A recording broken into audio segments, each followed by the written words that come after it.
السلام علیکم ورحمۃ اللہ وبرکاتہ۔ کیسے ہیں آپ سب؟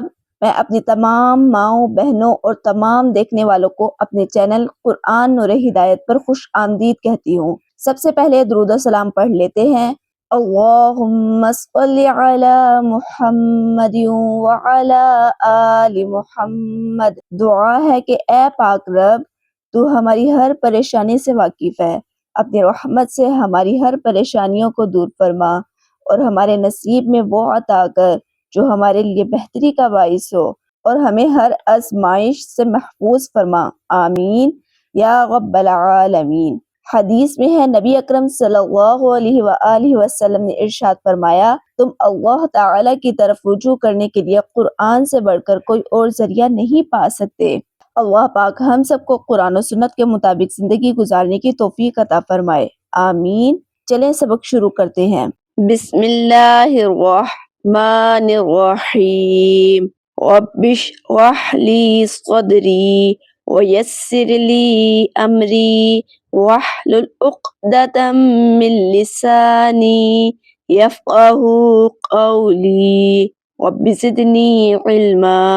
آج ہم حرف حافیہ اور اس کے مخرج کو مثالوں کے ساتھ سیکھیں گے، لیکن یہاں میں آپ سے گزارش کرنا چاہوں گی، چینل پر نئے ہیں تو وہ تمام پچھلی ویڈیوز ضرور دیکھیں جس میں دانتوں کے ناموں کے بارے میں تفصیل سے سمجھایا گیا ہے۔ جب آپ کو دانتوں کے بارے میں آگاہی ہو جائے گی تو اس حرف کا مخرج سیکھنا بھی آپ کے لیے آسان ہو جائے گا۔ حرف حافیہ ایک ہے، غاد۔ اس حرف کو حافیہ کیوں کہتے ہیں؟ اس لیے کہ یہ حرف زبان کے بغلی کنارہ یعنی زبان کی کروٹ سے ادا ہوتا ہے۔ سب سے پہلے یہ سمجھے کہ زبان کی کروٹ سے کیا مراد ہے۔ جیسا کہ آپ کو معلوم ہے کہ پچھلی ویڈیوز میں ہم نے زبان کے حصوں کے بارے میں پڑھا۔ وسط زبان سے ادا ہونے والے حروف ہم نے پچھلی ویڈیو میں پڑھ لیے ہیں۔ اب وسط زبان کا دوسرا حصہ، یہ زبان کی کروٹ کہلاتی ہے۔ امید کرتی ہوں آپ کو حافۃ اللسان یعنی زبان کی کروٹ کے بارے میں علم ہو گیا ہوگا۔ اب حرف حافیہ کا مخرج جانیں۔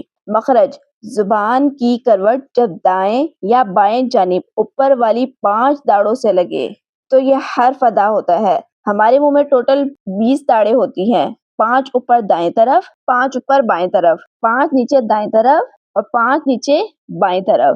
یہاں اوپر کی دائیں اور بائیں داڑوں کو ملا کر ٹوٹل 10 داڑوں کا ذکر ہے۔ زبان کی کروٹ کو اوپر کی 5 طرف کی دائیں داڑوں سے لگا کر ادا کریں یا زبان کی کروٹ کو اوپر کی بائیں طرف کی 5 داڑوں سے لگا کر غاد حرف کو ادا کریں، دونوں صورتوں میں درست ہے۔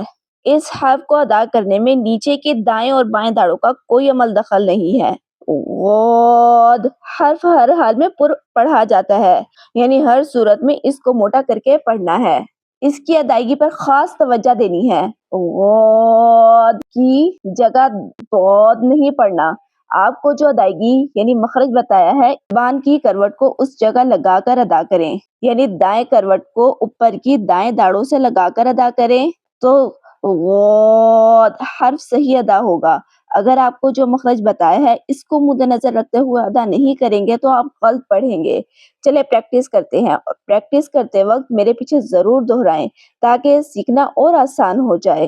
غاد زبر غا، غاد زیر غی، غاد پیش غو، غا غی غو، حمزہ غاد زبر او، حمزہ غاد زیر از، حمزہ غاد پیش از، از از از۔ مخرج کو مد نظر رکھتے ہوئے اس کو ہر حال میں موٹا بھی ادا کریں۔ مثالوں سے پریکٹس کرتے ہیں۔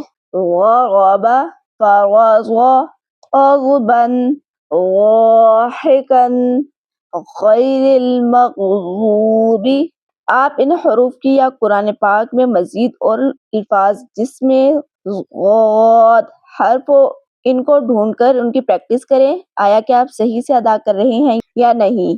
اور آپ کو جو میں سمجھاتی ہوں آپ اس کو ساتھ ساتھ لکھتے جائیں اور تجوید کی الگ سے کاپی بنا لیں، جس سے آپ کے لیے قرآن پاک کو تجوید کے ساتھ سیکھنا بہت ہی زیادہ آسان ہو جائے گا۔ اس علم کو آگے لازمی شیئر کریں تاکہ جو قرآن پاک کو تجوید کے ساتھ سیکھنا چاہتے ہیں ان تک یہ علم پہنچ سکے۔ چینل کو لائک، شیئر اور سبسکرائب ضرور کر دیا کریں۔ جزاکم اللہ خیرا کثیرا۔ فی امان اللہ۔ السلام علیکم ورحمۃ اللہ وبرکاتہ۔